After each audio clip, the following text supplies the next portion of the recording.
Hey guys, it's Ashley Nicole with Passion, Purpose, and Paychecks. We have with us today a great friend of mine, AJ, who is a diversity and belonging specialist. And we're going to talk a little bit about corporate culture, a buzzword we've all heard.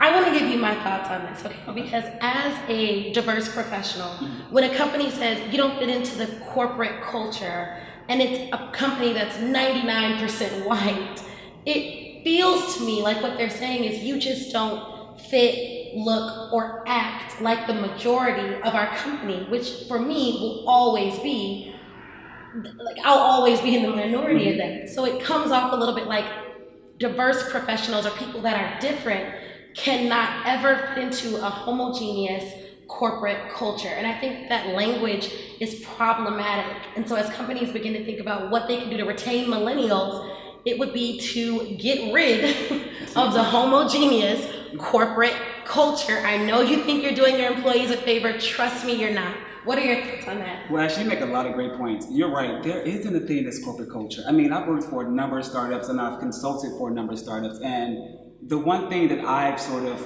understand from working in diversity and working in inclusion is that corporate culture is a form of dog whistling, essentially, right? So what you're doing is that you're telling an individual. Break it down. It really is. It's Break like it if you're down. telling someone that, oh, I don't think that you are the appropriate culture fit, then what does that mean? Am I not creative enough? Am I not black enough? Am I not fitting in with the parties that you are throwing? Am I not succumbing to the things that you all are expecting me to succumb to? Like, I don't understand what that means. Such a good point. I literally had this talk with one of my employees.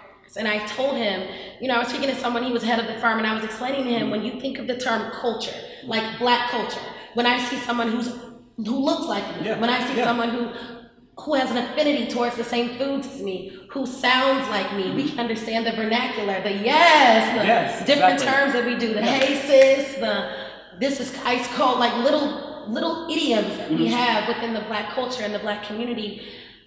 That is what makes up a culture. So when you go to a company that is all white, all the food at the events are not, it's not ordered by us, right? Like we don't walk in and smell mama's cooking, or we don't hear ourselves in the vernacular, and we don't necessarily sound like our employers. And we can code switch. Yes, absolutely. But that's not our true selves and our true beings. Yeah. So can a diverse professional ever truly fit in with a company's culture as it stands? Why would you want to? Why would you want to? Because this world is so vast. I think that curiosity is the conduit to a bigger life, right? So it's crazy that people often think that diversity starts in the workforce, but it actually starts in your community. If you are raised in a community of people who look just like you, but you can consume culture, you can eat food that is from an ethnic group, or you can listen to music that is not from your group, then you're consuming culture. So in the very nature of itself, if you can't consume culture inside of your workplace and you can't accept those people that create culture, then why do we have corporate culture if it's excluding those who are actually creating the value in the organization? Because it just doesn't make sense. Something's not adding up. I genuinely feel like when I speak with organizations about their culture, I genuinely feel like when they are crafting the statement of corporate culture and what their values are, they put in words like inclusion, they put in words accepts diversity, but that's not what they enforce. What do I mean by that? When you have a manager who's a bad actor, when you have employees who make hurtful statements, when there's no repercussions for that person's actions and your only result is to get rid of the employee, the problem employee who spoke up, your culture really is exclusive of diversity. It doesn't include people. And you mentioned middle management. Oh, God, I've had so many problems with middle management. Though they have the best intentions, and perhaps they don't, I do believe that middle management they're the one central sort of system that prevents talent from really exceeding and doing well, particularly diverse talent. Because if culture is not operationalized from the very beginning, if you're building these companies and you don't say that I need to build a company of accountability and not a company of control, right? I want to create a culture of curiosity and not a culture of control that you do what I say you can do. And then there's unspoken rules of culture, right? If I don't come out to a happy hour that goes on to 4 a.m., I don't want you to get mad at me because I don't drink till 4 a.m. Like, I just have a different lifestyle, and I think a lot of people of color often deal with those issues. Absolutely. Unspoken rules of culture really puts us in a situation where we feel like we cannot advance, and that's the problem. So now I want to shift gears as we do our outro. Okay. What can companies do to improve? One of the things that I've thought a little bit about is having a blind reporting system with consequences. The same way companies have sexual harassment investigations and processes, there should be some anonymous way for diverse professionals to report bad behavior, and then there should be some way for the company to communicate the outcome externally without disclosing the identity of the employee. So having a way to report, and then letting people know there are consequences for your bad action, for making people feel uncomfortable.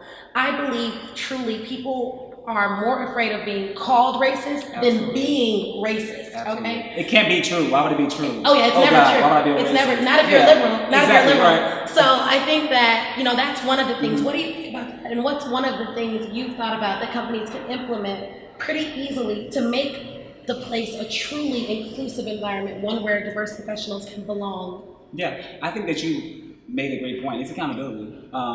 And I think that accountability leads to curiosity. It's something that I've talked about in this segment pretty consistently. There's no way that we can, as human beings, we can exist within the workforce. Let me go back. First of all, people don't go to work to intentionally be alienated, to be disenfranchised, to be discriminated to be discriminated against. Nobody goes to work for that. People go to work to build a sense of community, to grow in their professional and to careers, provide for their families. It's a necessary thing that we do. It's a necessary thing that we do. And so if we're in the space and we're around multiple people with multiple perspectives, then why is it not important for us to be curious about those we're working with? I think that also creates a bigger life inside of the workforce and outside of the workforce. But what it also does is that it creates this pathway to corporate citizenship. To what extent are corporations allowing their employees to go back and really work in the community? I think that. So would you suggest creating spaces for more one-on-one interactions in a comfortable environment, not at an all-night happy hour, and maybe giving a budget for people to interact and network together and build real relationships genuinely? I absolutely think this. That I think that people need to. I think that as companies, we need to understand what do people actually care about.